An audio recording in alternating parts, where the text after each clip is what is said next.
Joining us right now, their family are ambassadors for the Niagara Children's Center and her Help Kids Shine campaign.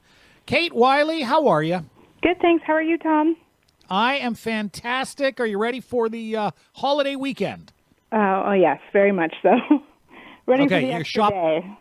Okay, your shopping's under control, your list to do. Kind of nice in a way when we don't have to gather with huge families sometimes. Oh, yeah, the pressure's off. The pressure's off. Listen, tell me about your son, Aaron. He's the youngest of your three children, correct? Yes. Aaron is 5, and he is in senior kindergarten. He has 2 older siblings, Joe and Lily. They're listening now. And Aaron has a rare disorder called polymicrogyria, which presents like cerebral palsy, where he has a weakness on his left side, a overall low muscle tone, and little use of his left hand. When we go back 5 years, when Aaron was born, everything at the time seemed normal to you and your husband and your doctors? Yeah, we had no complications. Aaron was born just, as normal as could possibly be during a birth, and no red flags came up until he was about 5 or 6 months old. I started to really notice he wasn't using his left hand. He wasn't making any attempts to crawl. Just wasn't developing the same way I remembered the other two developing.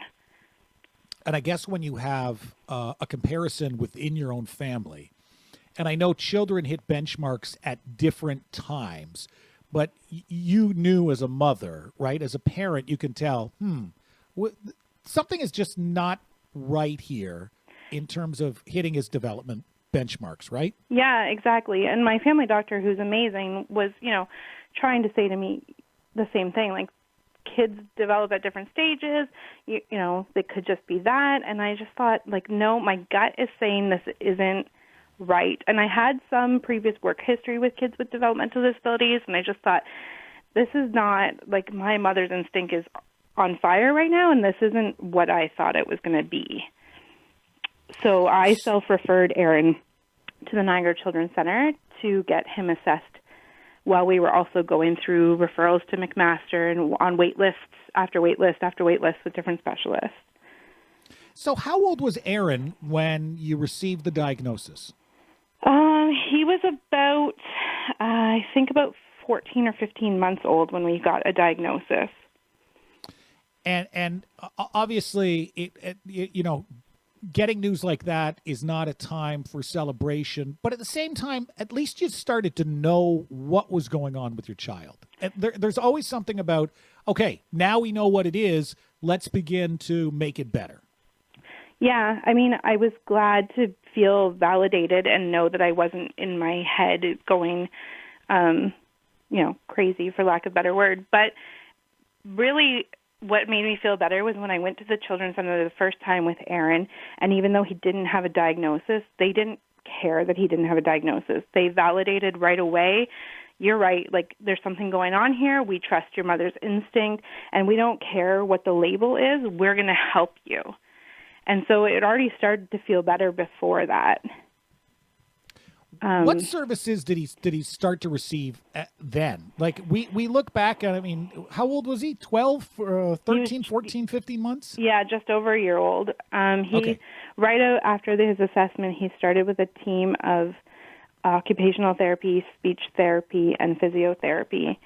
And right away started seeing all the specialists and having regular appointments to check in and give exercises that we could do at home and strategies and tips to help support him, as well as we were also given a social worker to kind of help case manage and support me as a mom through the whole process.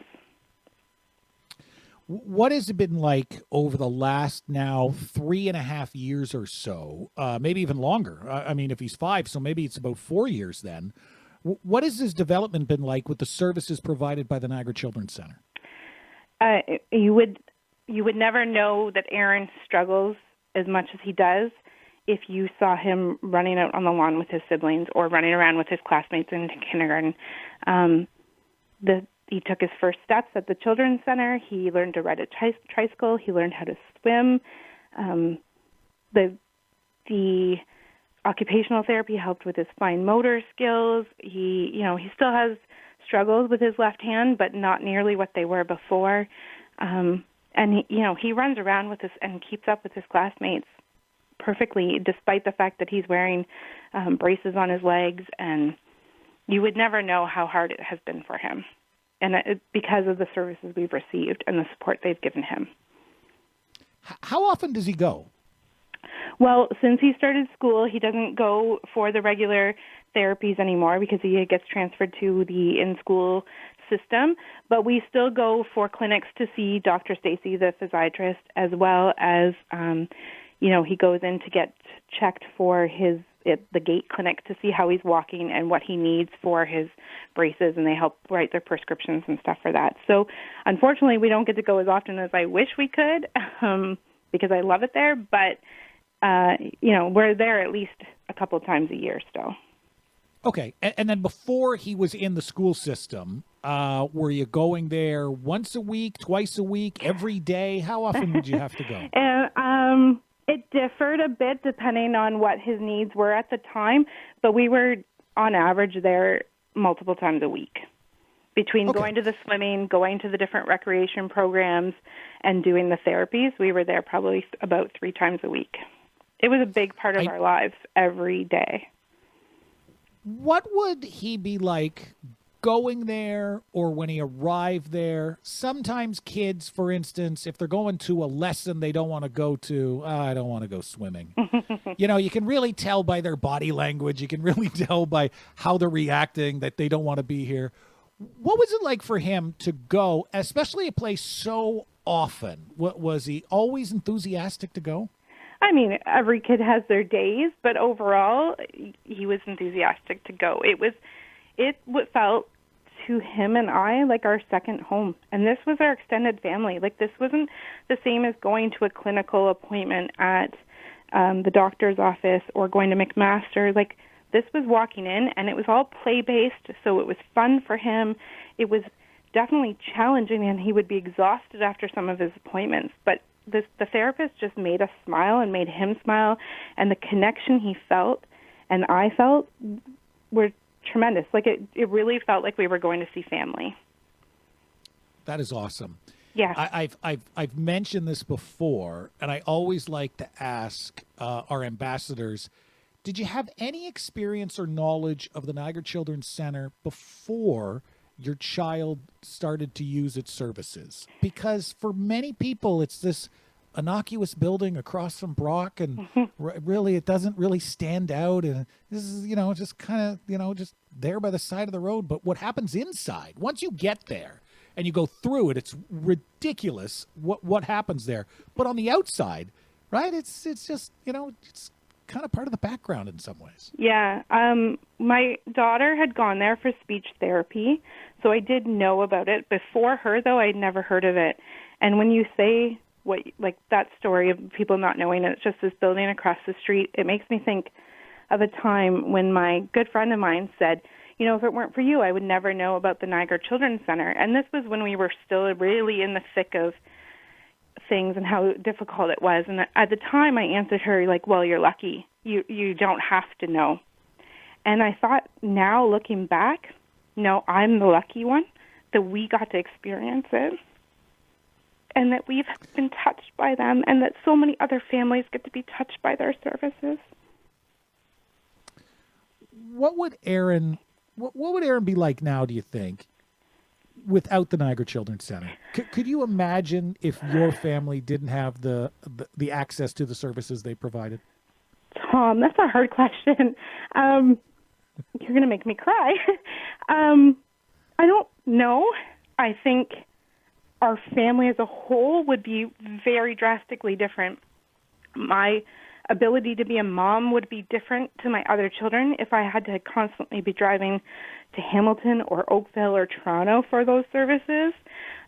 Financially, if we had to buy those services privately, we wouldn't be able to give our other kids the opportunities that we've been able to give them and keep our family intact the way we have, I don't know if Aaron would be walking. I don't know if he would be struggling a lot more. I think probably yes, but I'm glad I don't have to know. And what's interesting is when I ask that question to people, and often the answer focuses on their child, right? Because that's the recipient of the services.